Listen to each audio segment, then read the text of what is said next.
Hello everyone and welcome back to Magic at the Movies, the official podcast of As Yet Untitled, where we talk all things movies, TV shows and anything that takes our fancy that week. I'm your host Joe, and joining me as always is my co-host Robert. Say hello, Robert. Hello everyone. Yes, if you can hear, throughout the podcast, if you hear some chainsaws or some sawing going on or some construction work going on, like in previous weeks, I'm still having construction done to my house.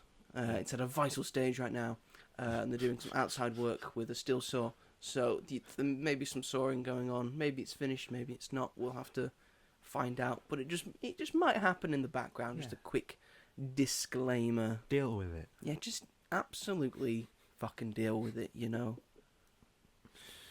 swearing off the bat. Just here we go. Oh no, well it wouldn't be a podcast episode without a few effing and jeffings. Yeah, you got to get a few in. Of course. Get some, and there we go. If you can't hear it, there's some sawing going on. Unrelated We're sawing. laughing because we were set to start the podcast, and as I was about to click record, the sawing started. Literally I on didn't the think countdown. that I could physically start the podcast with it going on in the background. But nevertheless, here we are. How are you, Robert? I'm jolly well dandy, thank you. He's jolly well dandy. Have you heard it here first, folks? How about yourself? I am hanging on in there by a single thread. Oh But Jesus. the thread is pretty strong. Oh, it's good. It's like a Rapunzel hair Oh, sort of thread. It's quite strong. Rapunzel. But you know, it's still Very, it's very still long. a thread of thread. I could pull myself up by said thread, Yeah. but at the moment, you know, I'm still hanging Okay. in there. Okay, at least you've not dropped off yet. Not yet, no. Not yet. In that chasm that's probably filled with snakes. Oh, lovely. Indiana Jones would be quaking. He'd be very, very, very terrified. It's about the fact that he seemed to get over his fear in the first one quite easily, Yeah. and then they just thought, oh, the trope can be scared of snakes, so we'll just have him be scared of snakes for every single other Every film. other one. That's fine, you know. That's You win fine. some, you lose some. Yeah, you know, sometimes you get over your fear, sometimes it just comes right back to haunt you. Yeah. You know, dem's the brakes. Them's the breaks. Dem's the brakes, eh? Yeah. But yes, welcome back to Magic at the Movies. Folks, our main topic of today will be the latest Naked Gun movie, which came out this past weekend. Yeah. And we also may talk about some comedies of the 21st century Yeah. as well. That will be the main event of the podcast. But first and foremost, we're going to kick off the show like we do with every single episode of the podcast with our first segment, which is... What have you been up to this week? Thank you very much, Robert. Yes, it's the section of the show where we talk about what we've been up to in this past week, what we plan to be up to in the weeks ahead, what we've been, you know, watching, reading, doing, saying, playing, eating, all that jazz. So, Robert, kick us off. What have you been up to this week? I've been up to actually not much. I was going to Great. say. There have been things. So I got tickets for Renee Rapp. She's going on tour in, I don't know exactly when, but she's going to the UK in March. So I really wanted to see her because I love her very much, and her latest album came out on Friday, which I've been listening to religiously. So I'm excited to hear that in person, and songs from her other album, and maybe a Mean Girls song. Maybe, who knows? I like that You film. never Leave me know. alone. You never know. So I'm excited about that. I thought the film was fine. Yeah, which I mean, I'm just really kind about films, and I really liked Mean Girls. I feel like I am as well. I You think are, I'm- no, you definitely are, but I feel like I'm like ridiculous with how much I like. I don't think anyone likes that film like that much. Mm. I saw it 3 times in cinemas. You enjoy the cinematic experience. I do Robert. enjoy the cinematic. I'd never let anyone tell you wrong. Yeah, okay, I respect that. Let me tell you wrong because Oh. I've got correct opinions. But, you know, no one else is allowed to judge you. Bar me. Okay, I mean, it's better than. It's better than having everyone judge you. Yeah. Okay, I can live with that, I think. So You better. Oh, God. You better. I'm scared now. And he's locked in a room with me. Oh no, what is he going to do? Good question. No one can hear us with the sound of the wind or the Yeah, train exactly. saws. The saw and the wind and the rain is going, and no one would know. I know a perfect place to hide the body. Yeah. Oh, There's a river, it'll just send you downstream, so... you thought this through. No. People, if you're still listening to this, tell my mum and dad that they need to put the washer on. Yeah, washing needs doing. Washing. Robert's mum and dad. So that was like a highlight of the week. Aside from that, I started watching Wednesday season 1 again to get ready for season 2 because I don't really remember what happened in the first season because it was 3 years ago. So I'm watching that with my mum. Yeah, they really pump out these shows, don't they? I know, it takes a while. It takes them so long. Yeah, 3 whole years. So when we're recording this, season 2 comes out tomorrow. Well, part 1 comes out tomorrow. And I'm looking. It's mine and my mum's show. We're rewatching it together, and I really like it. And again, I think it's something I like more than most people. I think a lot of people like. Obviously, it's one of Netflix's most popular shows, but I think like critically, and people my age, people either think it's just okay or it's enjoyable. But I really fucking like it. I think it's really good. It's just very enjoyable. I love the Addams Family and just those sorts of fantasy type things. So I'm looking forward to Wednesday season 2.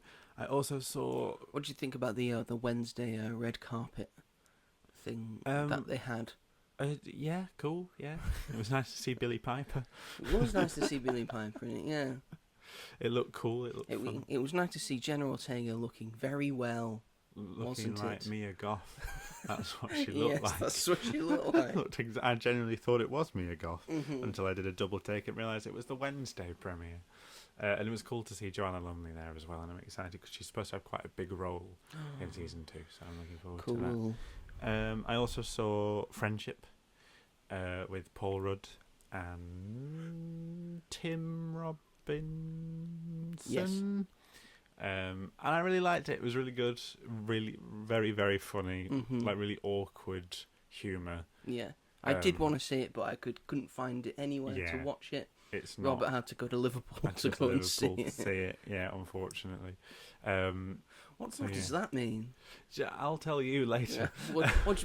No, you will tell me and all the listeners now. No, especially those that may or may not be living in Liverpool right now. I may have gone there for a date, but that is... Well, that is a different story. You didn't go to the cinema for a date, did you? Well, that's a very poor choice. I didn't choose it. Okay, they wanted to go to the cinema. I know, which is okay. weird. You'd think that it would be me, but it wasn't me. And that's how much I'll say about that. But so we saw that, and I really enjoyed it. It's really good. It's really funny. It's also kind of like sad as well. Like it's I can't remember the exact term I used to describe it, but it was like it's melancholic and yes, that means sad, folks. Yes, and by the end, I was like, oh, but yeah, if you've seen the film, you'll know what I mean. I wasn't. I was. It was very funny though, and the audience was like laughing their heads off, which is always nice. And then I saw, the day after I saw The Legend of Ochi in a double bill with Naked Gun, and I got the tickets for free for Legend of Ochi at not the usual cinema that I go to, but at the new cinema in town. In town, okay. Yeah, they're having like a summer at the cinema, and if you see 4 blockbusters in the summer, then you get a free ticket, and I'm really annoyed that I'd spent my free ticket on The Legend of Ochi. So I was really looking forward to it because the trailer looked really good. It had a Kate Bush song. I wasn't because I hadn't seen the trailer or anything about the movie. Yeah, it's not really been marketed. No, it hasn't at all. I thought it was coming out ages ago. It came out in America ages ago. It's based on a book, is it not? I have no idea. I was looking forward to it. You've seen it. I know. You have said in the thing based on the such and such, but it's... I was probably switched off by that point. The start of the movie? No. I was. Or did they have like credits at the end? Yeah, they had. I don't remember seeing based on the book by, but they probably did. I just probably wasn't paying attention. But yeah, because I was looking forward to it because it was a lot of practical effects.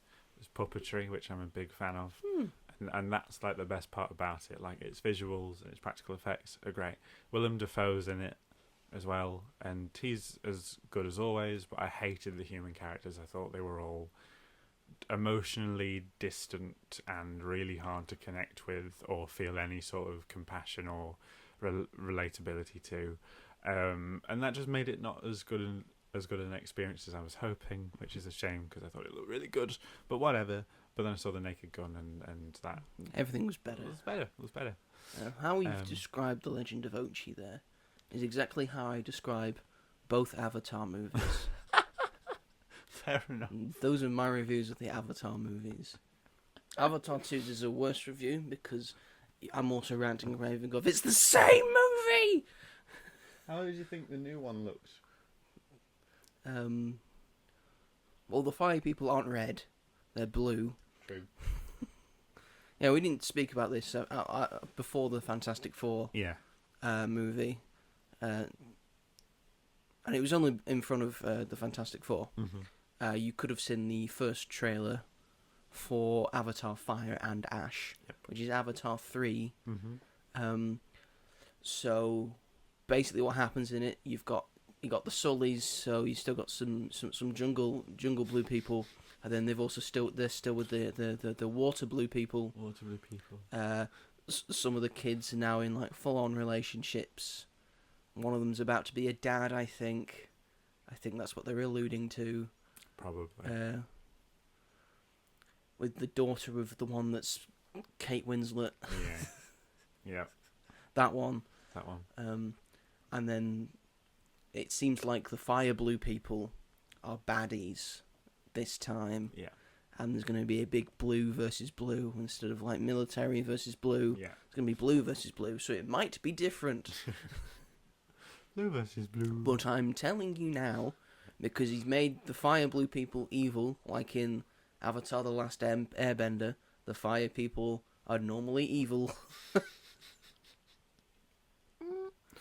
And if he says there used to be air people, but they don't seem to be anywhere anymore, maybe there's only one left, I'm calling plagiarism, because James Cameron has seemingly in his time off just watched The Last Airbender. Because it's got the same and now name. he's just doing the same thing, but with blue people. You do see the wind people in they're on like ships, and David Thewlis is a wind character. Mm-hmm. But is that a flashback? Are they going to say, no, they've all been wiped out? No, because Sigourney Weaver's on the boat, like the child. That could be one of the things, because she's having like mind fucks, isn't she? The Sigourney Weaver one. Maybe she was a past wind person. Maybe. I need to know. Who knows? No one knows. No one knows. Anyway, I'm still not excited. But you'll still be there. I'll still be day. there, yes. Wearing the 3D glasses 3D that don't glasses. fit me and give me a headache. And don't see it in 3D. That was the only option. It's not always. My friend saw it in 2D at our local cinema. I'll have to review it it. Broke the projector. Of course it did. Stopped halfway through. It played the sound but no visuals, because that's how technologically advanced the film is. So if you close your eyes. It was literally that what it didn't obviously stay, but Of course he didn't. You got a broken film. You're gonna watch a broken film, are you? but that's really like that wasn't just like that was happening in a lot of places. Like that's ridiculous. Like obviously, like Maybe that's why you don't see it in 2D, because it might break. But then why don't they So just scale it they've down got a like bit? a broken like 2D thing, so that forces you to try and to watch it in 3D or IMAX. And folks, that is the only reason why Avatar 2 is the third highest grossing film and Avatar is the highest grossing film, because you were forced to watch it in a cinematic system where you had to pay more. But it looks really good. Traditionally, to see the film. It does look really good. It does look good. It looks spectacular. I've That's no where people I've no go. problems with the world building and the look of Pandora and all of that. It's incredible, and it's one of the two of the best looking films I've ever seen in my life. Besides that, it's fuck all that I like about it. His mind may be changed, folks, on December 19th, where he watches SpongeBob Search for SquarePants instead. Oh yes, oh boy, oh boy, oh boy. As That's if the not real the movie that people want to see. In IMAX. Another crap SpongeBob. Animation no one asked for. Just do it. You're not gonna beat the original The SpongeBob SquarePants movie. That's just peak cinema. Yep. You're not gonna beat that. Stop trying. This will be the 6th SpongeBob film, if you count the Netflix spin-off ones. The Simpsons have only had one. Yes, and it worked very well for works. The Simpsons. Hopefully they don't. I don't know if they'll do a second one. They should do a second. Maybe it's like a grand finale if they're ever thinking of ending it. Maybe. No, I heard that they only stop doing the Simpsons if one of the major cast characters dies. Oh God! So no pressure, guys. Yeah. So Dan Castellaneta has to die before the Simpsons. Didn't Marge die in the show? The actress has not died yet. But the character in the show died. In the future, they flash forward to the future as they sometimes do. Oh, I didn't know that. And I gave thought her a death. Just killed her off. No, she's still alive. But we know how she died. In canon, she's still alive. But it's The Simpsons. There is no canon. What season are we on? Like 32? 30 something or other. Why is it still going? I don't know a single person who still watches it. I know people who watch the old stuff, but not the new stuff. Same with Family Guy. Like. Mm-hmm. Anyway, I think that's sort of everything. I think squints with one eye. Squint. Just try and remember. I'm just thinking. So using the one eye so I can think more. Yeah. That's what people. That's what people do, isn't it? Yeah. That's what I do. Squint. Blink. Blink. I don't think so. I watched the first of the Three Colours trilogy. Three Colours Blue. I can't remember what the director's name was. But it's like a French film, and this first, I don't think they're actually connected, but in this first film it's about grief, about a woman who loses a husband and daughter in a car crash, and it's one of the best presentations of grief I've ever seen. So yeah, interesting. That's me. How about yourself? Well, I have, for the most part, besides all the just usual catching up on TV shows, my weekly TV shows that I watch. Yep.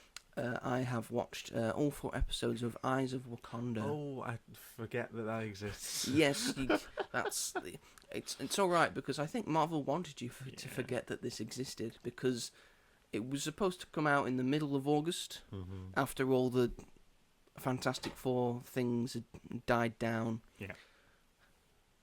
And especially after Spider-Man Day. But they decided to push it to the 1st of August and release all 4 episodes on the 1st of August. I mean, it's only 4 episodes, 30 minutes each. And then the 1st of August was Spider-Man Day. Yeah. And we've still got Fantastic Four stuff coming out. And then on Spider-Man Day, we got a lot of big reveals for Brand New Day, like who's going to be in it, the new costume, what Tom Holland looks like in the costume. Yeah. He looks great, by the way, for the Brand New Day of a poor Peter Parker, but he's still got a smile on his face. He's got messy hair. He looks tired. Yeah. He's got the raised webbing. Yeah. The suit looks like comic accurate. He's got the clunky web shooters. Yeah. He looks great. He looks like Spider-Man. And because that's been filming in Scotland this week. Yeah. A lot of major road closures in Glasgow this week. Yeah. A lot of stuff has been going on with that. Trying to make Glasgow look like New York. Very funny. Why don't you just use New York? It's cheaper to go to Glasgow, True. I imagine. True. And Tom Holland doesn't want to fly. Doesn't want to fly. He lives in America. He just wants to takes a car or a train. Does he not live in America? I don't know. I don't keep tabs on where Tom Holland lives. I just presumed you lived with Zendaya. Or maybe they don't. But maybe Zendaya lives in the UK now with Tom Holland. Maybe they actually want to live in the UK, which is at the moment a much nicer and safer place to live. Just about. Just about, yeah. It's getting close. Getting close. It's getting close. Yeah. Not to get political, Never. but never. So yeah, it was kind of like Eyes of Wakanda. It was kind of like thrown by the wayside. Yeah. Not a lot of... Only one trailer came out for it. Mm-hmm. Not a lot of stuff.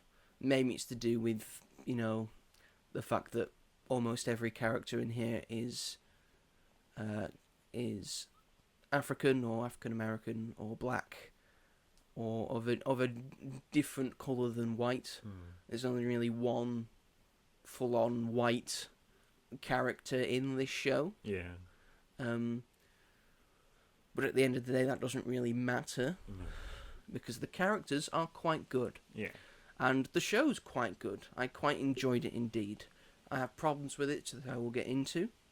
But for the most part, I think it's a good show that I think you would enjoy, Robert. I probably would. So the basis of it is... It's a part of the MCU. It's not a separate Marvel animated thing. This is a part of the Marvel Cinematic Universe. Okay. Sacred timeline, as they are calling it.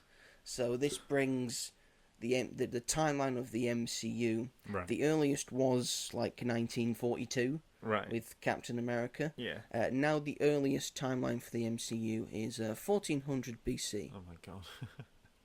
1460 BC to be exact.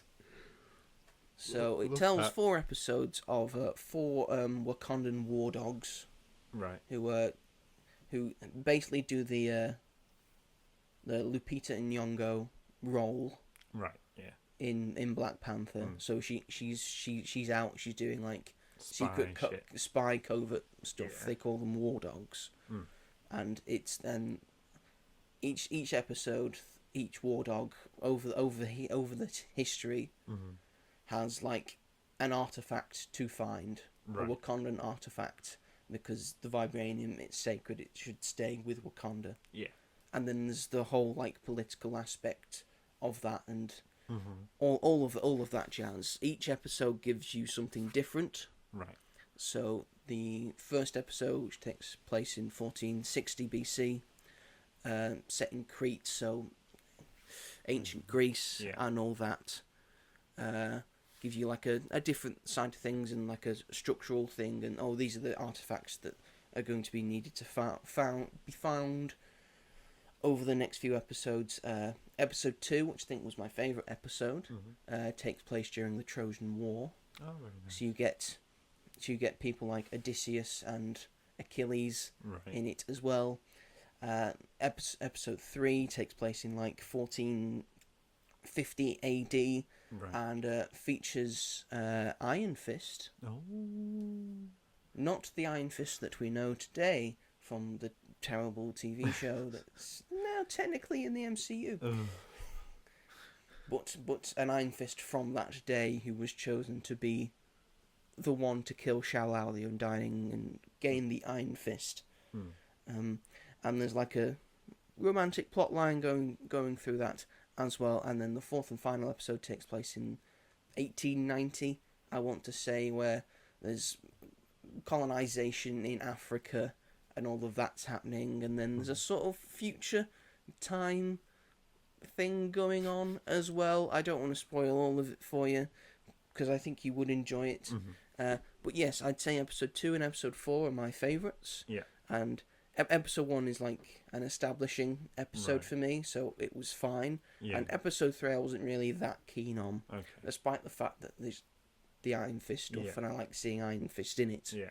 It's not as good as, and the characters were a bit annoying. Okay. And some of the characters from episode 1 were also a tad annoying. Right. Episode 2 and episode 4, I thought the characters were great. Yeah. So there's some very good characters in it, and I liked the establishment of Wakanda as a nation and the history of said nation, and the preservation of that secrecy and how they keep their beauty and their technology, and like the advancement of what their technology goes throughout the years, like how advanced they were in BC times and how advanced they get during the 1400s and then the 1800s, and how that looks and how it differs from each thing, and how the tribal colours look and what that says about that era. So that's all very interesting. So I would say give it a watch. Yeah. I'd say half of it's excellent, the other half I can take or leave. Okay. I think it's worth watching. Okay. I think it's a very good animated show, and I think the animation's good as well. Yeah. So that's all I can say about Eyes of Wakanda without spoiling it for you. Okay. I'll get round to it, I'm sure. Again, only 40 episodes, Yeah. only 30 minutes long. Yeah. Won't take you that long. 2 hours at best. 2 hours. Okay. Yeah. Mm. It's just too much. I don't know why they've There's released it now. a lot of it, yeah. Just I don't know why not September, why not October, why not November, why not December? Like when nothing else is coming out.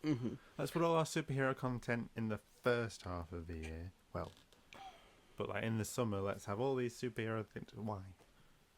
And then the Spider-Man stuff as well. It's like, oh my god, fucking pace yourself. Superhero fatigue does exist, but apparently not for Spider-Man. No, not for Spider-Man, which is he's fair immune. enough. He's immune to he's superhero immune. fatigue. Everyone's excited about There's no that. such thing as Spider-Man fatigue because everyone loves Spider-Man. Yeah. But this will probably be this comes off the back of Fantastic Four having a pretty good opening weekend, but then having a massive drop off this week.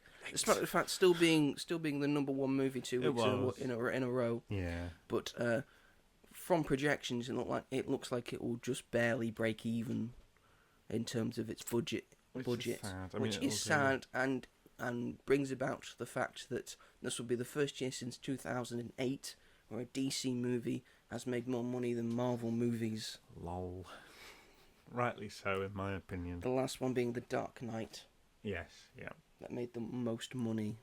As much as I liked Thunderbolts and Fantastic Four, it is kind of nice to see DC for once getting in there and actually like doing better than these other films.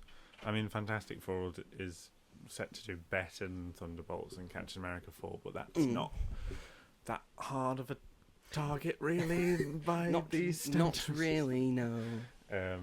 Which is a shame. I'm annoyed that Thunderbolts didn't do better than Captain America, because it was just a much better film. Yeah.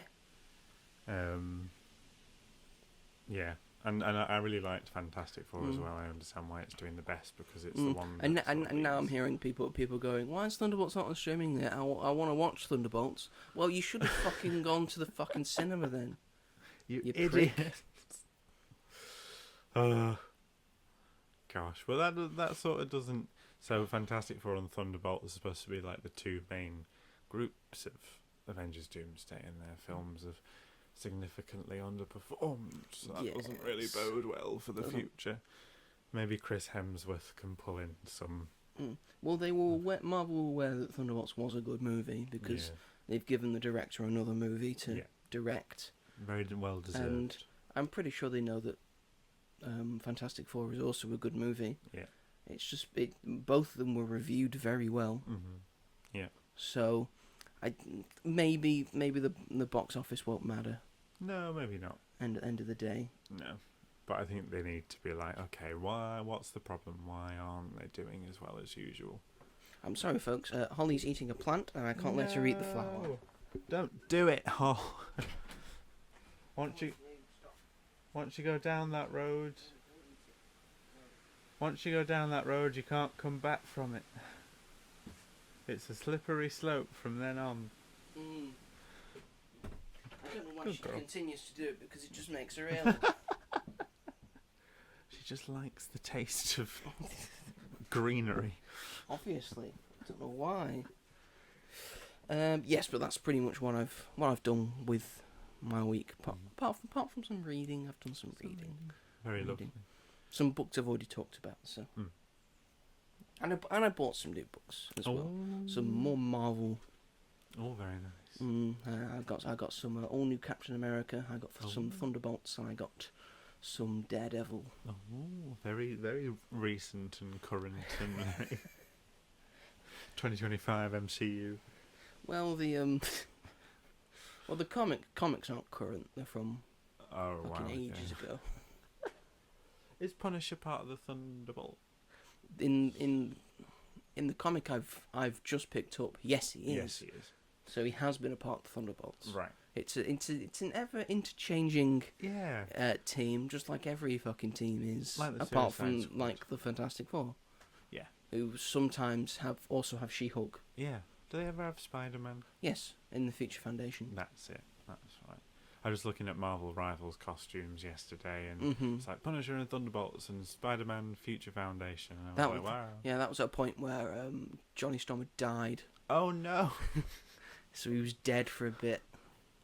So Oh dear. because Spider-Man. Peter Parker's his best friend. Yeah. Do you want to join? It was Johnny Storm in his will that said Spider-Man must join the Fantastic Four. Oh, okay. That's kind of a Then cool. it became the Future Foundation, cool and idea. then the Human Torch came back. Well, there you go. Get out of here, bitch. I'm here now. I'm back, baby. Flaming. I'm flaming. Flame on. I'm flaming on. Flaming on. I'm flaming off. I'm just flaming. I'm just flaming. I'm just flaming, bro. I'm just flaming. Don't get away in my flames, bro. Because I'm Just- just flaming. I'm flaming all over the place. You're making Johnny Storm not cool.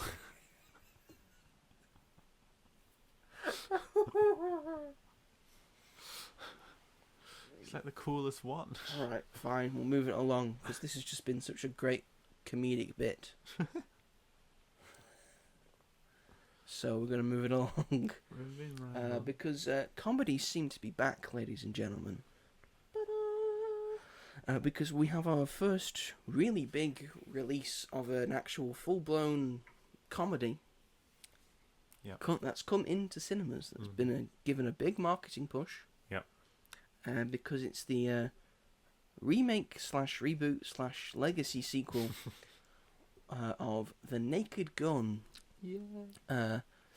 Starring Liam Neeson and Pamela Anderson as the two main ones. Oh. It's directed by Akiva Schaffer. Yeah, I don't know either. He did that Chip and Dale Rescue Rangers Yes, film. he did. He did Chip and Dale Rescue Rangers. And something else. Again, it's based on the Police Squad TV show, and then the Naked Gun movies, which were done by Zucker Abrams and Zucker. This one's produced by Seth MacFarlane. Makes sense. So it's got some comedic pedigree from today's behind it with Schaefer and MacFarlane. Like I say, it's got Liam Neeson in it, it's got Pamela Anderson in it, Paul Walter Hauser is in it. Yeah. So 2 weeks in a row he's been in a pretty good movie. 2 films, yeah. Kevin Durant's in it and Danny Houston is in it, along with a smattering of other cameos that we will get into. It has a budget of $42 million. Pretty good. Yeah. But it's only a comedy, so and currently has after a weekend, it currently has a box office of 28.3 million.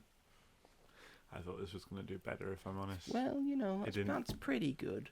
But domestically, it was third in the charts and had 17 million, which isn't great. I thought it would do a lot better considering everyone seemed pretty excited for it. But that is the biggest box office opening for a comedy in like the last 10 years. That's insane. $17 million. What the fuck? Getting away from movies, $17 million. That's a lot of money. Of course, it's a lot It's of a money. lot of money. But if we're talking film standard, like Superman in its fourth weekend made 13 million. But that's Superman. I know it's Superman, It's but it like just the sort of biggest shows. movie of the year. Yeah, but I don't know. It's just annoying. Like everyone was when the trailer came out, it was like, oh, this actually looks really good, and then when the film came out, it just seemed to be like dead. Like, of course, people were talking about it, but How full was your cinema? it's like half Full. Mine was fairly full. fairly full. I'd say 80-85% full. Oh, that's I want pretty to good. say. Yeah, I'm guesstimating there, but I'm pretty sure I'm that's right. pretty good. But I think people are just going to wait until it comes on streaming. As they do most comedies, which is unfortunate. Comedy's so like a annoying. streaming thing now, and I want comedies back in cinema again, because this was one hell of a good time. It was really I good. really enjoy this. It's really good as a comedy. It just does everything right. Really fun, really funny. I'm just so flabbergasted and just so happy that a farcical spoof comedy Yeah. is in a cinema in 2025. Yeah. Let alone the fact that Thank it God. stars Liam Neeson and Pamela Anderson Yeah. together. And they're great. And the fact that it's got those two in a relationship together as well, Yeah. that's beyond adorable. That's very sweet, yeah. So very nice. Is he 72 and she 58? Yes, Doesn't matter. but at this point don't matter, does it? Not that much They're age happy, difference. so I don't care. Because he was married to Natasha Richardson. Yes, wasn't and then he? she died, and then he never dated again No. until this point. Till now. And funnily enough, that's like part of the film as well. Yes, It's in they real make it a life. part of it. But they're really good together. Mm-hmm. like Yes, it's a good partnership. It's a good pairing. Yeah. Liam Neeson is a very good Detective Frank Drebin. Yeah. He really much takes the reins after Leslie Nielsen of just that very dry Yeah. comedy and just playing it straight-faced, straight-laced. Yeah. He does that super well. Mm-hmm. And I don't know how he got through some of those jokes I know. and just played it completely straight. There were so many good jokes in this. It's a joke a minute. It's a Yeah. joke palooza, as most of these films are. So your original Naked Guns, your airplanes, Yeah. all of that jazz. It's very much in that line, but with a 2025 Yeah. comedy twist on it. It's not a complete remake of the original film. It has some of the same story beats as the original, but it's very much its own movie Yeah. and has 100%. different things, different stakes, different Yeah. villain, different jokes, Yeah. and most of the jokes, the majority of the jokes work Yeah, I'd say so. because this is my kind of comedy. Yeah. I'm here for this. I'm 100% here for this stuff. 100%. So good. So funny. Yeah, just having like a really good time, having everyone else in the cinema. Yeah, just having a also nice having a time. really Yeah. good time, which was so nice, and like it being genuinely funny. Like, and there's so many scenes that just pop into my mind. One that me and my friend found absolutely hilarious is when he's in the self-driving car and he falls asleep and he wakes back up, and instead of moving the Get steering off the wheel, road. Get off the road. and it was like his anger. That was. I love the fact they just kept being given cups of coffee. Sometimes they Just got stand there larger. and just a hand when in the car, just a hand comes through. Thank you. Thanks. Thanks. They keep getting bigger and bigger and bigger and bigger. Pam Anderson, when they said take a chair, thanks, I will. Brilliant. And the That's song just that she beautiful. sings, which is supposed to be like the moment in those police films where the like sexy, seductive woman sings like that sexy song whilst there's like something else going on, and instead it's. I couldn't stop. Normally at this point we would go through like the plot of a movie. But But there's there's a plot and Yeah. it's sort of important, but that's not the real point of these things. So we're not going to go through a plot. We're just going to go through our favourite jokes. Our favourite Probably. There's a whole bit where Liam Neeson and Pamela Anderson. I'm just going to call them that. I don't know their full. I know No, he's okay. Detective Frank Drebin. yeah, I But can't I'm remember. just gonna call them by their actor Beth names. something, I think. Beth she was something or called. other. Yeah, Yes. because the amazing Yes. song. Her that brother has plays. died, and that's the whole reason it's there. So they finally get together, Yeah, and they have like a moment of passion, and then they go off to a lodge for the weekend. Yeah. While there's like a police investigation still going on. And there's like a great montage of them having a lovely time Yeah. as like a couple at a lodge that you would do, and then they make a snowman, and then they find a witch's book, and then they cast an incantation, and that brings the snowman to life, and then they're having a nice time with the snowman, and then they have a threesome with the snowman, and then those two just try and get back to the couple stuff. Yeah. And sort of block off the snowman, and then the snowman gets annoyed at this, and then the snowman tries to kill them. And then they end up pushing the snowman into the hot tub. Save the day. And then they save the day. It's like a horror film hug afterwards. And then they just go back to normal back in the big city. That nearly got cut from the film. It got. Why would you cut that? It's incredible. They were like playing around with it and stuff, and like the executives were like, "I think you should cut this. I don't think people are going to find it funny." But they stuck with their guns, and it is probably like the best scene. With their naked guns. Stuck with their naked guns, and they'd planned for the snowman to come back in the third act, but I don't think it like really worked with. They wouldn't have fit in with what they were doing. Instead, in the third act, we got Dave Bautista. It's just a stand-in. Who comes in as a stand-in for Liam Neeson. So he's saying his lines, and then Liam comes back and says, Dave goes, "Was that all right? Did I do okay? I think I fluffed up some of the lines." No, you did great. No, you did great. You did great. That's great. And then he gets beaten up by the like people with basically the rage virus. Yes, it's sort of like the plot of Kingsman: The Secret Service. Yeah. In that I think. Oh, this big like businessman, CEO who runs an eco like thing, like making technology to try and save the planet. Yeah. He's invented a thing where if you press the button, every human goes back to their base instincts and inhibitions, which is just rage, it would seem. Yeah. And then they're going to set that across the world. Yeah. Make it so it goes across the world. So then everyone, all the plebs are going to beat each other up. They're going to stay in their safe bunkers. And then the last survivors of humanity get to live with them. Get to watch Weird Al. Get to watch Weird Al Yankovic in a bunker. He's doing some shows. So yes, it's just the plot of Kingsman: The Secret Service. Yeah. But they don't need much more than that. No, they don't. I thought Danny Houston was a good foil, a good comedic villain. Yeah. I love the bit in the the bit with all the businessmen that were going to go into the bunker and they were talking about fish people. Yeah. And that man just wouldn't give it up. It's like, this is a crab person. We're not fish people. We're different because we're rich. I love the bit where they just started, where Liam Neeson and Danny Houston just started talking about the Black Eyed Peas for a bit. Yeah. I'd never forget Fergie. Oh, God. Because they're cut from the same cloth, because they're old school. Yeah. And old school these days means listening to the Black Eyed Peas, unfortunately. Which means I'm fucking old. Oh, God. That was like 2008. Yes, that was there's all the jokes where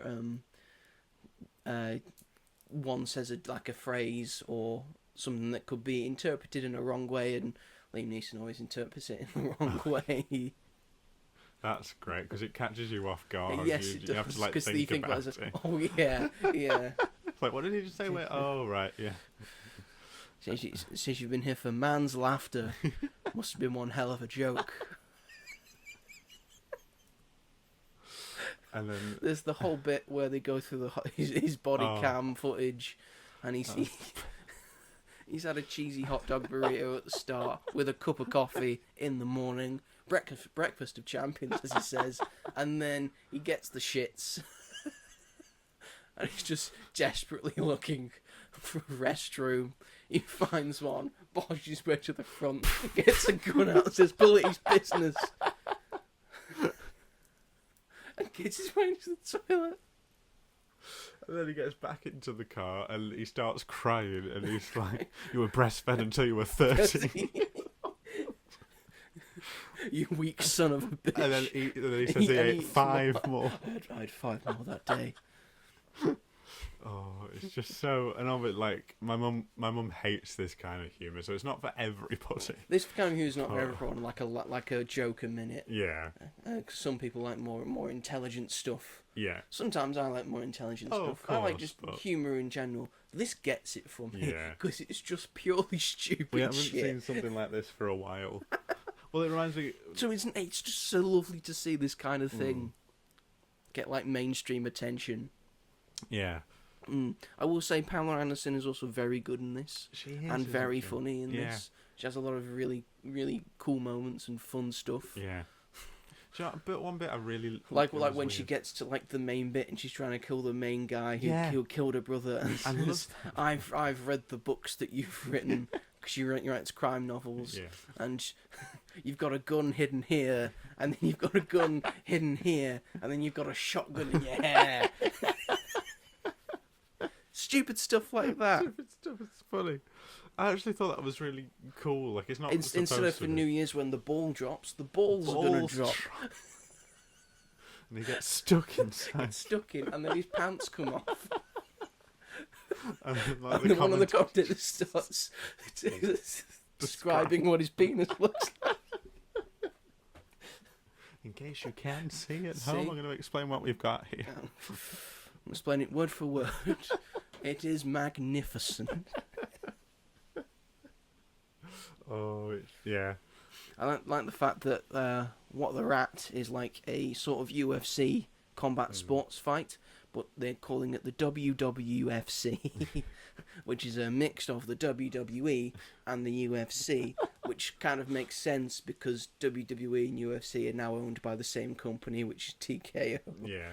So they're kind of the same thing now. So I liked that as a sort of joke. And of course, Paul Walter Hauser I also quite liked as sort of like Liam Neeson's like second in command. Yeah. His riding partner. He has some fun stuff to do. I loved as well. the bit when he was punching the kids. He was giving them beer. And then when the rage thing happens, throws them into like the vending machines really violently, and then at the end sits around and has a beer with them. I mean, there's a bit at the start where he stops the bank robbery, and then that's just a joke a minute. Yeah. He comes in as a schoolgirl. Yeah. It's in all the trailers. It works really well.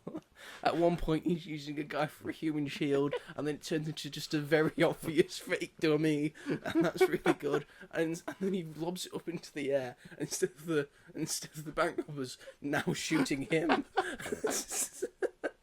they just keep shooting the dummy, and then it lands in the middle of them, and then they shoot themselves.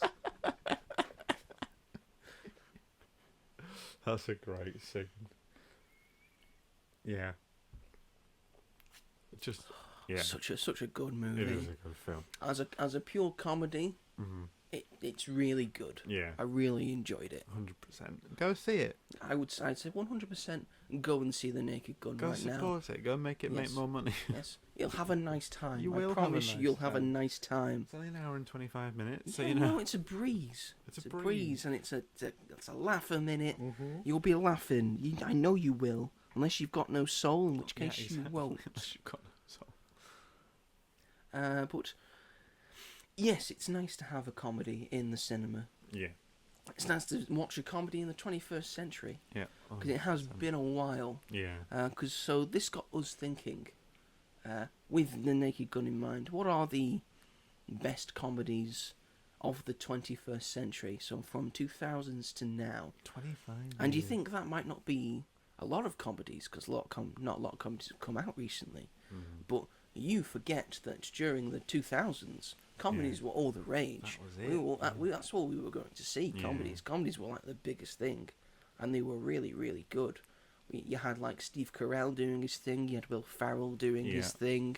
All of those people were doing their things. So I've got in front of me a list of probably the best comedies of the 21st century. And we're going to just give us a little snippet of what we actually think about them. Does that sound like a good idea, Robert? No. Okay, we won't do it then. Yes. Yes. Okay, let's do it then.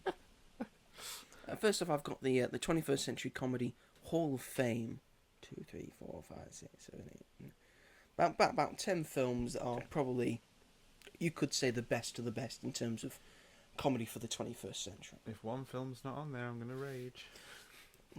Well, I've also got some honourable mentions underneath it, so this is not the be-all and end-all. So first up, I've got Borat from 2006. Yeah. The peak of probably the best thing that Sacha Baron Cohen's ever done. It's just a massive takedown of America as a thing. Yeah. Which is what most of Sacha Baron Cohen's things are, just mocking the entirety of America. Yeah. And just getting away with it. You know why he gets away with it? Because it's profoundly funny. Yeah. And it's true. And it's true. Most of it's true. He goes undercover as a different person. Yeah. And then goes with real life people. None of them are actors. It's only like the people around Sacha Baron Cohen and himself that are like acting. Yeah. And then he's got the film cameras as well. Mm-hmm. But everyone else in it, Yeah. all the Americans he interacts with, they're not actors. They are reacting in real time to what he is doing as Borat. And it's always insane. Yeah. It's the type of like extreme comedy. Mm-hmm. But it Very works. extreme. But it works for me. No, it's hilarious. Yeah, it's just because that came out in 2006. 2006, yeah. Fucking hell. Yeah, it's just how much it pushes the edge of the envelope by like a lot, like the scene in the hotel when they're running around naked. Yes, in the conference room, yeah. Like, that's insane.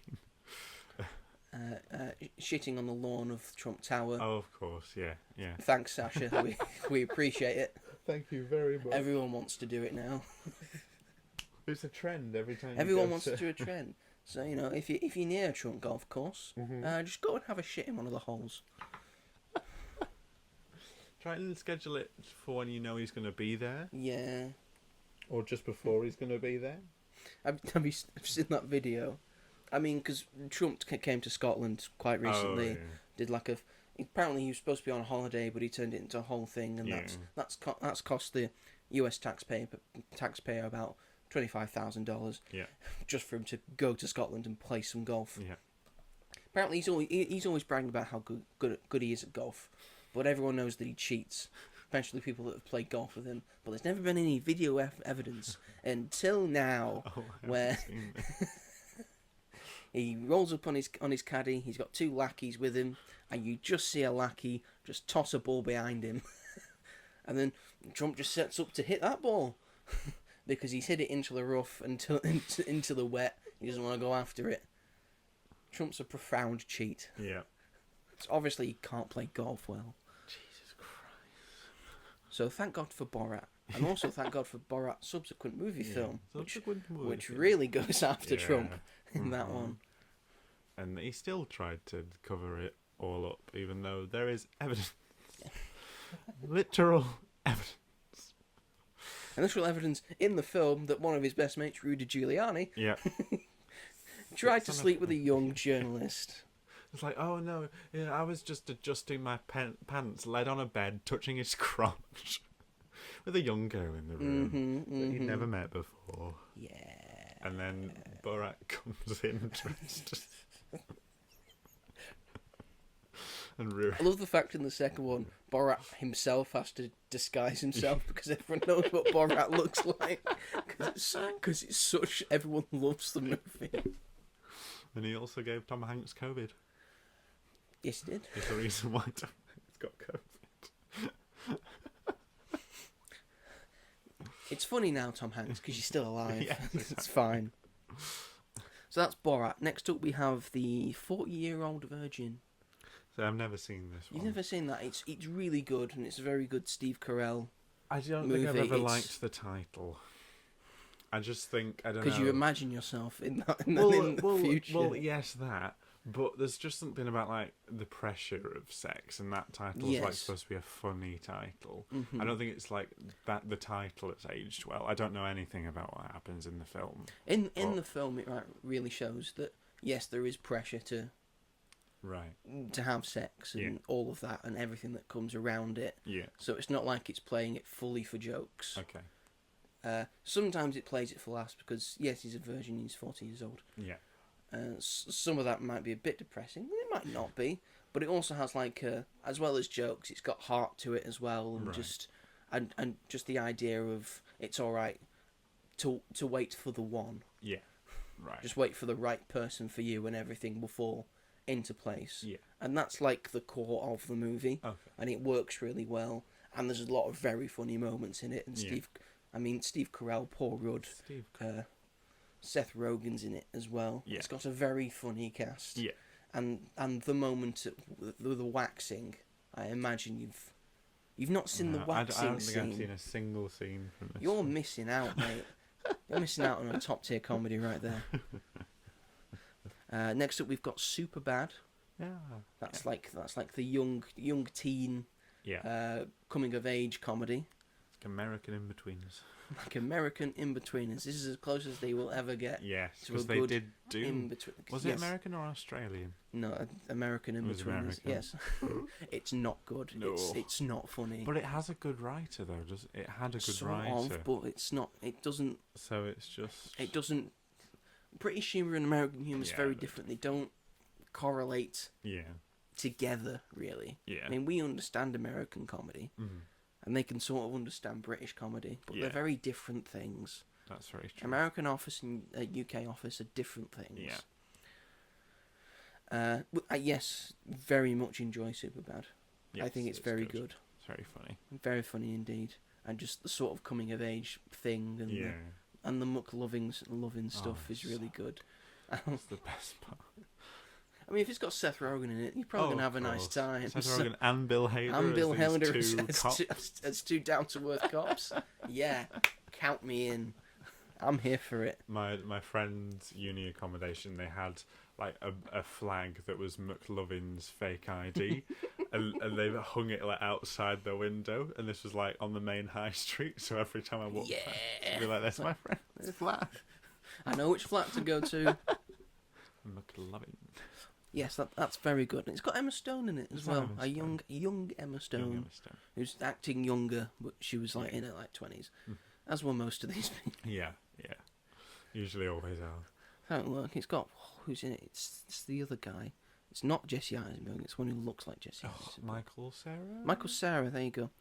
Michael always get Cera and confused. Jonah Hill. Yes. Yeah. Good cast. Yeah. Good cast. Very funny movie. Very much so. Next up, we've got Team America: World Police. America, fuck yeah! Is this the puppet one? It's the puppet one, yeah. It's haven't the seen it. outrageous puppet one where Matt Damon just turns up and says, "Matt Damon." I think I've seen that clip. It's just it's taking down like American ideology just inherently Oh, through puppets and just yeah. the idea of Americanism and Americana and how it's all Right. stupid, and then like movie tropes that are stupid as well. Right. Like having a movie montage Yeah. of like, oh, he needs to build his strength. We're gonna need a montage. We're gonna need a montage. And then just a very long, very graphic sex scene with puppets in it that goes a bit too far in terms of fetishes and shit. But I would say watch this. It's a Okay. hell of a time. I think it's by the same people who do South Park, so Oh, no. it's got that kind of humour, that have kind of faith in it. outrageous, outlandish humour. Yeah. And big ups to South Park. We appreciate We you love and you, South everything Park. everything you do. Yeah. This season's going to be one hell of a show. I'm very excited for tomorrow's episode. Next up, we've got Bridesmaids. Yes. What happens if women be funny? Yes, literally. Because look, women be funny. Women can be funny. Women can be funny too. Bridesmaids is very good. This was the film I was like, it's better be on the list Yeah. or else I'm going to... It's not entirely my humour because Hmm. one, not a woman, so I don't relate to some of the Yeah. jokes, but for the most part, it's just a very funny movie, especially when everyone gets food poisoning. I think that's just very inherently that's how everyone would react Yeah. if someone got food poisoning, if it was Yeah. a man or a woman. It's just very good and a very well done movie and a great idea Yeah. for a comedy movie. And it's Of just like someone's simple. getting married and then your Yeah. bridesmaids are like your main thing and they're all just fuck ups. Because you know that there'll be people that are like, oh, this isn't going to be funny. Like, women's situations can't be funny, and then this comes along. And it really was. And I love the scene on the plane where she gets drunk and she pretends to be Hitler. And Yeah. It's always funny when you pretend to be Hitler. It's not funny when you actually are Hitler. oh yeah, looking at some American president. I respect Evan Moss Bacharach when he was asked what he would do with thing powers for 24 hours. Yeah. He said, well, there's a few fascists I'd just throw into space. That's my thing right there. That's our thing. Because the thing is just an amalgamation of Jack Kirby. Yeah. And Jack Kirby actually went to war and killed quite a lot of Nazis. Because he does not like Nazis.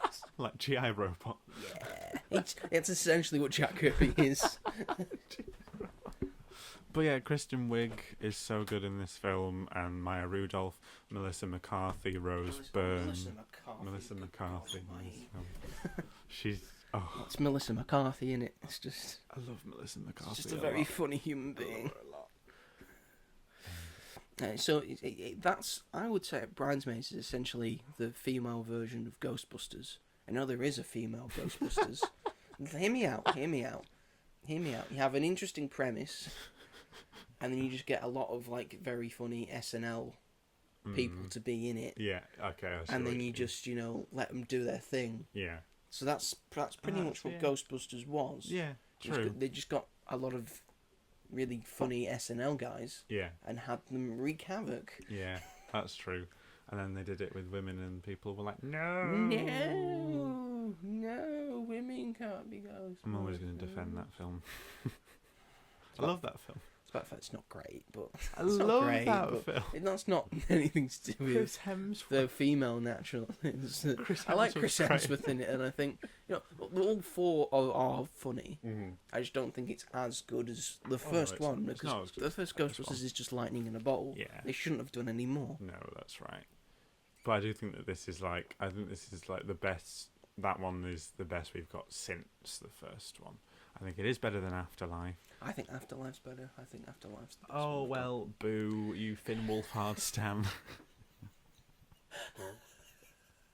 That is not the reason I'm Paul Rudd stan. Oh, fair enough. Okay, yeah.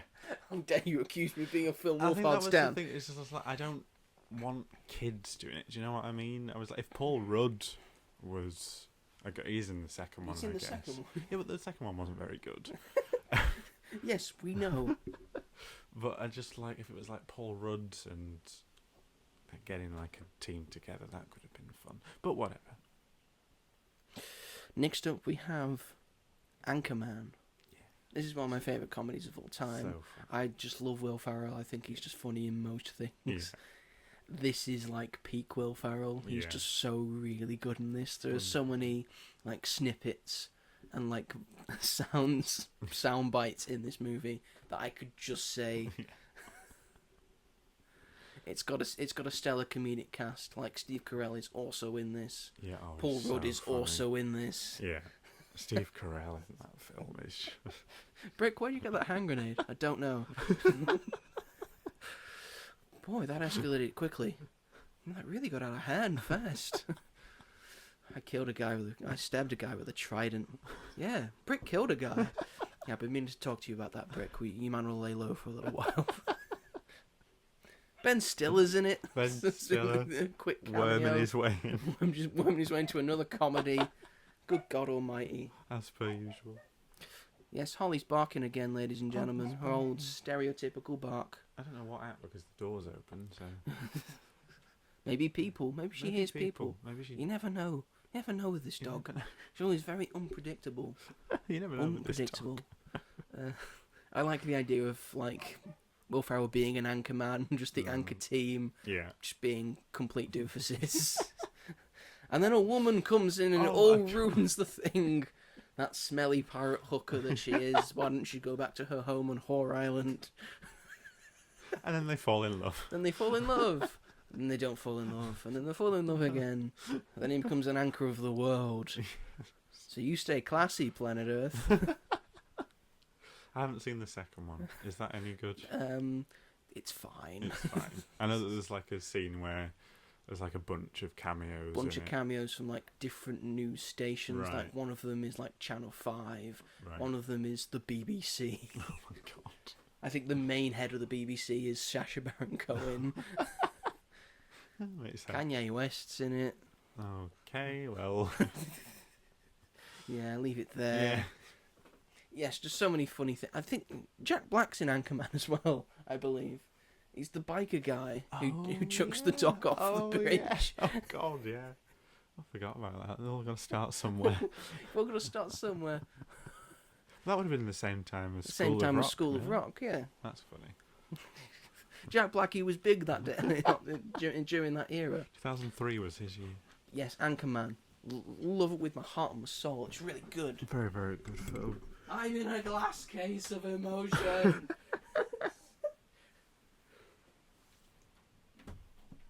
Say things, Robert. Say things. Things. We have to kill the silence. Can't have silence on a podcast. We love silence. Next up, one of my personal favourites that I don't think a lot of people talk about, but The Death of Stalin. I haven't seen it. Death of Stalin. It's really good. It's really good. Some are like the best like comedic actors from both the UK and America, all like working together. They don't put Russian accents on. They don't need to try. It's got so many great bits and it's got really good dark humour, just based around that era of like the historical stuff around it. It's all like very true and accurate, and they're just making a farce out of it. Right. And it just works. Yeah. Because it technically sort of was a farce in a way after Stalin died. And just like the people trying to rise to power and all of that, and all the various coups that are trying to happen, and everything surrounding it. Yeah. It's just really well done, really clever, intelligent, dark humour and comedy. It's very much the opposite of The Naked Gun, in a way. But yes, I would say give that a watch if you have not watched it yet. Just find it on something. It would be on something. It was on Netflix for ages, and now it's not on Netflix, and that's your fault. Oops. For not watching it. I'm sorry. Next up, something from Us Brits. Well, technically, Borat's from Us Brits as well, but something completely from Us Brits, which is Four Lions. See, I've not seen that one either. Yeah. Is that the one at the end where they? That's the one about the terrorists. The terrorists, and they're all trying to blow each other. Yeah. I mean, it's definitely a film you can't make today. Yeah. But I think it's still hilarious. It's just got so many funny moments and moments that you probably should be laughing at. And it's also got a lot of heart and emotion to it as well, in a way. In a way, but it's also just hilarious in like just the ways that these guys are fucking up trying to be terrorists and trying to be suicide bombers. And so many points of just ludicrousness and idiocy. Yeah. Of a guy buying like umpteen bottles of bleach from the same store. And him being like shouted, "Why have you got them from the same store?" Well, I put on different voices. You put on different voices. What voices do you put on? Well, one's my voice. Can I have 12 bottles of bleach? Yes, I know that one, yeah. What are the others? One's a woman's voice. Okay, go on. Have 12 bottles of bleach, please. So how does that work? Because you've got a beard. Well, I'd do this. So it covers his beard. So you go into a shop with a woman's voice and ask for 12 bottles of bleach with your hands over your face. Yeah. So why has she got her hands over her face? Because she's got a beard. It's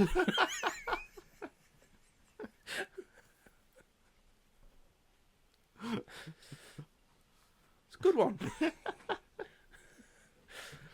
And there's a bit where, because it ends with a fun run of them trying to blow up a fun run. Yeah. And yes, it's a bit morbid. It's very dark, but they make jokes out of it because they're bad suicide bombers I've just mentioned. So they're all dressed in like fun run costumes. Yeah. One of them's dressed like, I want to say, what was the cereal? It was sort of like candy, sugar puffs. Right. Do you remember do you remember the sugar puff monster? The yellow. One of them's dressed like thing. as the sugar puff monster, and then there's a sniper on the roof from the police who's saying one of them's dressed like a bear. So then he shoots someone dressed as Chewbacca. So no, the other bear. That's a Wookiee. And then they have a whole conversation over radio of if a Wookiee is a bear or not, what constitutes what a bear is. That's funny. Told you it's funny. You should give it a watch. And then our final one in the 21st Century Comedy Hall of Fame, as I've got in front of me, is Meet the Parents. Again, that's one. What have you been doing? I with your turned that life? one off. It's if I'm going to be honest, it's got Ben Stiller I and know. Robert De Niro and Owen Wilson in it. it wasn't making me laugh. It was making me cringe. It's cringeworthy. I know that's the point. Yes. But I was like, I can't watch this. I Man do be like horrible Meet the to Parents. today. I'm a bigger fan of the sequel, Meet the Fockers, who has all of those people in, but then add Ben Stiller's character, Gaylord Fokker. That's his real name. And then his parents are Dustin Hoffman and Barbara Streisand, Who else? who are just going insane. Yes, I would put Meet the Fockers here, but Right. they've said Meet the Parents, and I completely understand that. It's got a lot of very good moments, especially when he figures out that his actual name is Gaylord Fokker. Mm-hmm. It's great. And then we have some honourable mentions in front of me. We have Triangle of Sadness, which is a recent one, sort of a dark humour thing on like a yacht, and then they get stranded. I wouldn't say that's a full-fledged That's a comedy. comedy. It's like a dark comedy, I would say. Yeah, I'd say the first half probably isn't, and the 2nd half's a bit like a drama. There's comedy going on, though. Yeah. Next, we've got Bad Santa. See, that's one I've also never seen. I don't rate Bad Santa. No, I don't think it doesn't It's great. look They've also said Game Night. I like that one. Game Night's pretty good. It's good. 21 and 22 Jump Street. I've seen the first one, but I really like the and first one. I don't think you're not them. I think Yeah, they're really people do like them. Step Brothers, so funny. Oh very my God. funny. John C. Reilly and Will Ferrell Yeah. together, magic. Acting like 10-year-olds. And Catherine Hahn's in it, obsessed with John C. Reilly for some. Catherine Hahn's just there. Is it John C. Reilly who's obsessed? It's John with? C. Reilly, yeah. It's just insane, that movie. Boats and hoes. Boats and hoes. Gotta have me some boats and hoes.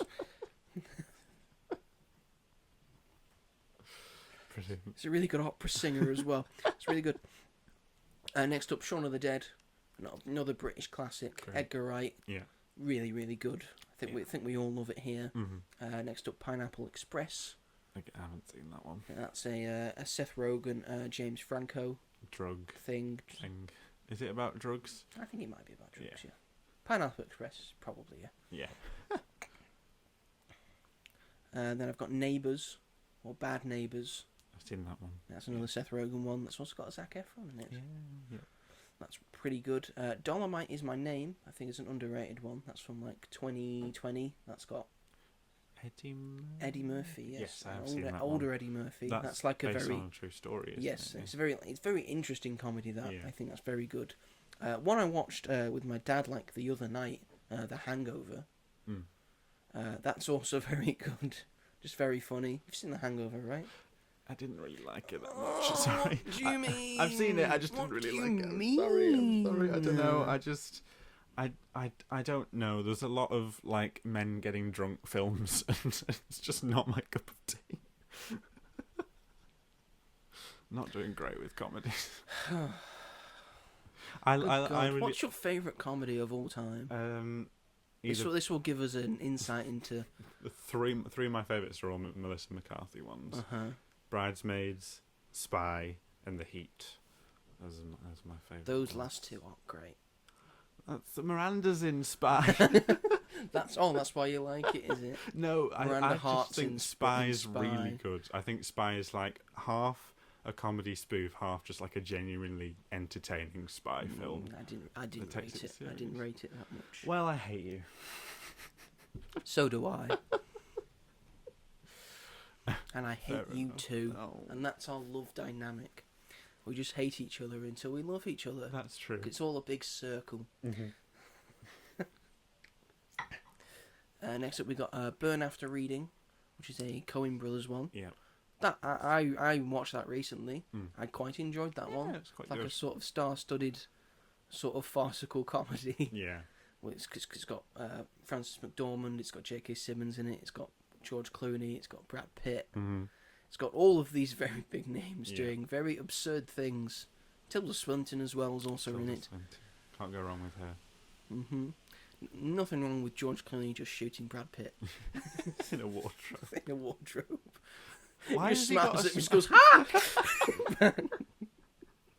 It's really creepy. It's the most limited interaction that Brad Pitt and George Clooney have had together on screen. He's just God. smiling. Why are you smiling? George Clooney thinks everyone's after him.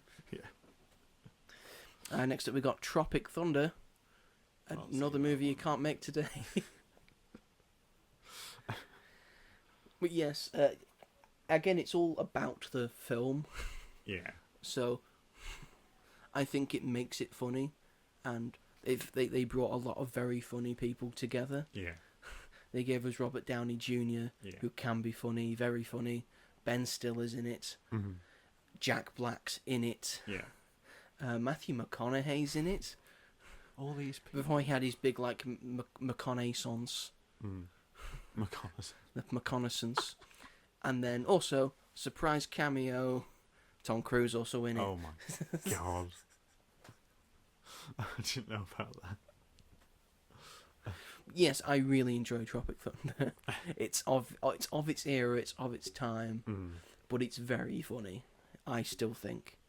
And then our final honourable mention goes to Palm Springs, I like that the one. Amazon Prime one from 2020, Yeah, that was good. with Christian Milotti and I've forgotten his name. What's his name? Andy Samberg. Yes, that's it. Saved it. It's a sort of Groundhog Day scenario. Yeah. That works Yeah. for the modern day.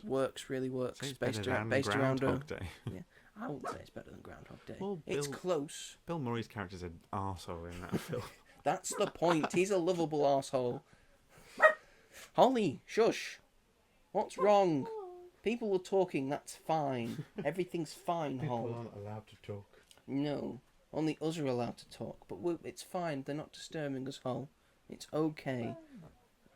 Just maybe they can hear us That's through the thing. I hope not. Anyway, that's Comedy of the 21st Century. Ta-da. It's pretty good. There are some very good movies in there that I think everyone should give a watch. So if you say Comedy in the 21st Century is dead, it's not. We've had a lot of very good movies. A lot of which that Robert's not seen, and now he's got homework to do. Some of those I will not be watching, I don't think. Not Tropic Thunder. You won't be watching Tropic Thunder. I've heard that it's not aged particularly well. But it still might be funny. True. I don't know. If I watch it with friends, maybe, but I don't know.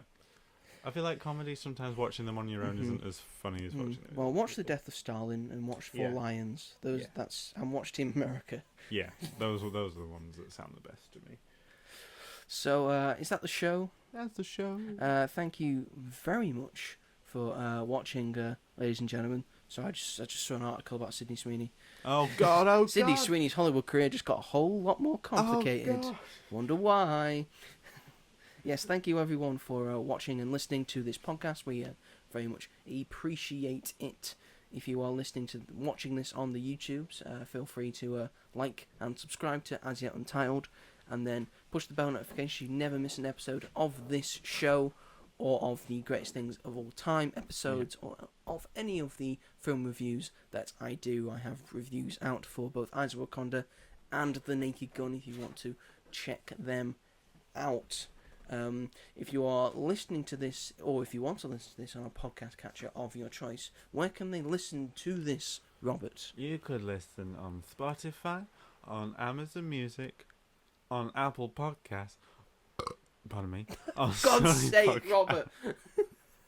On Sony Podcast. Why? Or wherever else you may get Stop, your you did that podcast. straight into the mic as well. Excuse me. Jesus Christ. Water is lethal. Yeah, it's coming down. It's coming down hard. Where does this come from?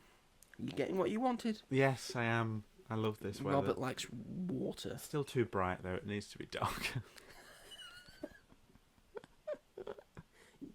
Go and live in fucking Norway then. Oh, I wish. It's I really dark wish. pretty much every day in Norway. Good.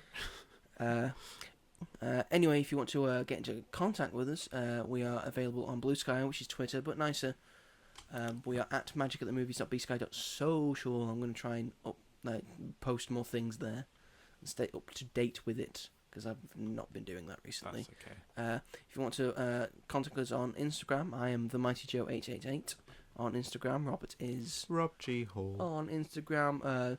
Leaves a comment, say you like a thing, dislike a thing. If you agree with us, disagree with us. If you want us to cover a certain thing, if you've got a question that you want us to answer, feel free to leave them there. Mm-hmm. Next week, there won't be one. Because quite frankly, Robert will probably go and see Weapons. And probably Freakier Yeah. Friday, but I don't want to see either. You could do a Barbenheimer. That's not the same. And also, Robert is not here next week. I'm not. He's busy, so Oh, there will not sorry. be an episode next week. But the week after that, we'll probably be doing an episode, and it'll probably be about materialists. Oh, does that come out then? I'm pretty sure. I've lost track of everything. Don't know what's going Well, on. that's what I'm here for, to keep you on track. You are. Oh, there was a screening of it yesterday. I missed it. Why didn't you go see it? Because I would have had to have gone on my own and going all the way You're there a and all movie the way fan. back. You should go. I know, but it's Fine, two go on your buses own. and I can't be bothered sometimes. That's why you drive. Yeah, but even then I'd get stressed. Yes, it's stressful. Once you know what you're doing, it's fine. Anyway, that is the show, everyone. That's the show. Thank you, everyone, for watching and listening. And we will see you all in the next one. Bye-bye. Goodbye. Trying to think of a Naked Gun thing that we could end the show on. What was a good joke? I can't remember. I'm gonna have to- Do the it's not Naked Gun, but do the Anchorman thing.